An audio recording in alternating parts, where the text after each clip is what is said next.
Welcome back to the Ruby Tuesday. My name's Ruben and this is my review for Deserted Pursuit Season 2. This actually more feels like just a continuation of Season 1. In fact, it starts with the titles being episode 7, and then names the title up into its 12th episode. It feels like just a continuation of the story, so much so that it kind of picks up with the consequences. There's been some time that has passed, but this picks up from the consequences of what has happened in the first batch of the 6 episodes. So let's get into it. In episode 6, Jun Ho navigates his life past tragedy. Park Boom-gu feels pressure to cover up recent events. A sudden attack shocks the military. So this time the partnership of our two main protagonists that we followed being the additions to the Deserted Pursuit, the DP military police that are sent out to go and collect the deserters. Because of the consequences of what has happened in the first 6 episodes, Ho Yul is dealing with the consequences of that. He's kind of a bit of a broken man, so much so he can't speak.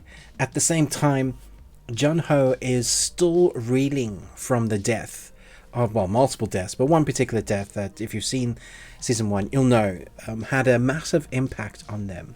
Now, I remember watching the first season. I remember seeing all my fellow reviewers' reactions from the first season. People were shocked at how brutal the military was and what they went through. And there's been this recurring theme throughout me watching South Korean content.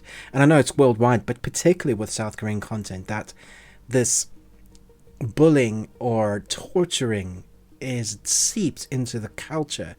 And that has to be somewhat accurate because of the amount of content that we've seen come from South Korea that has this big establishing theme of people that are in authority. The abuse starts from up and goes all the way down. And that's what these 6 episodes concentrates on. There is a storyline where our two main protagonists once again go on these, I'm not going to say adventures, but they go on and collect the deserters, but they're also trying to change the whole way that their DP or even the military goes about its business. And to do that, you have to change the corruption from up top. And so the story shows us the corruption from up top and all the way down, and how so ingrained that even when you help someone who's been beaten to crap, they say, why did you do that? And you didn't realize that you shouldn't be helping them because you were the only person that's ever decided to actually make a change. And because of that, there's not enough people that will actually make a change. So there's this whole way of thinking that has to change, and that starts with these guys trying to bring to light some evidence that is being kept about how things are done. And even at the end of this, I guess, first season or the end of the second season, the 12th episode, you will feel somewhat satisfied, but it is still, once again, harrowing to go through.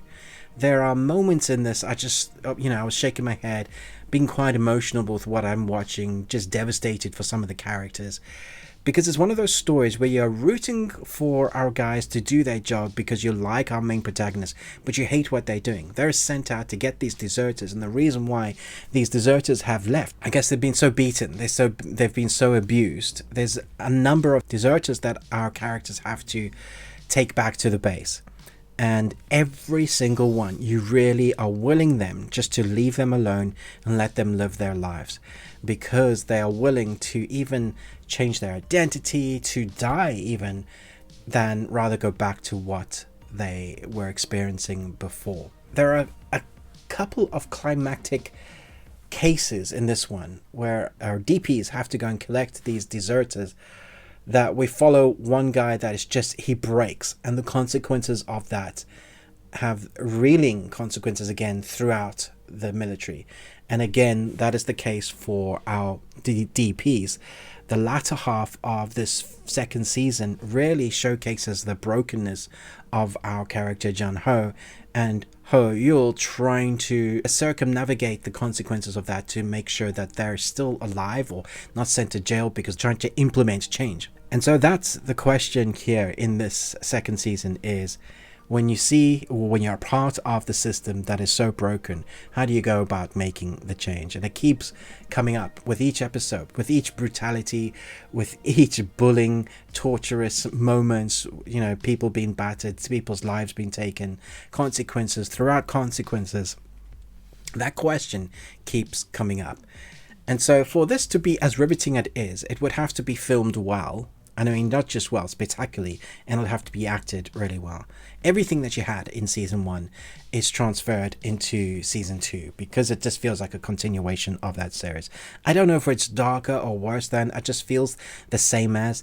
The night shots particularly are filmed spectacularly. The brutal scenes are filmed really well. There's a shift in tone to some of the filmmaking, and the style is a bit of like a horror element. There's some comedy elements to elevate the mood, because often we'll have a whole episode that is just dark continuously, doesn't let up, and then you'll have this kind of slapstick jazz chase scene, and you had that in season 1. I think it's their way of lightening the mood somewhat, because we need to have a bit of a break, because the themes that this series continues to tackle are so deep and dark and depressing. They tackle all of them at some point in the series, and that makes for heavy watching. Now, I would say if you're going through some health, mental issues, and you're easily disturbed, or it doesn't take a lot at the moment for you to be affected, maybe give this one a miss until you're at a place where you really want to watch something like this, because it is dark, it is depressing,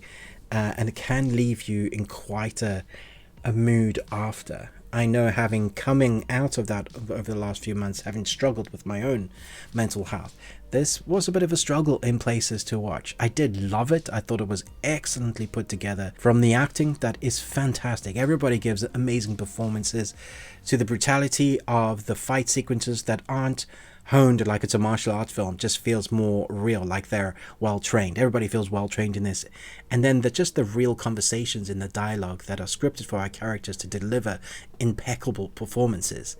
That is what you get here. So I'm going to give this 4.5 Nicolas Cages out of 5. And you got one. Congratulations. I could see them doing more.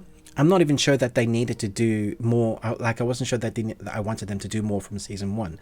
But now that they have, and how it worked into the storyline, feels like it's a nice, complete story. But I could also see, by what they were saying at the end, how they could do more stories about wanting to change the system.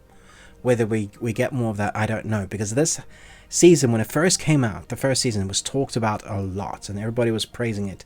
And now, there's barely any kind of talk about this second season that has dropped today. The trailers aren't even well viewed, and it's just confusing to me how there's been no backing for this second season. I hope people get back into this, because it's as good as season 1, or if not the same. So let me know your thoughts about this. Let me know who's your favorite character in this season. Thanks so much for watching. Most of all, until next time, remember, live long and Tuesday.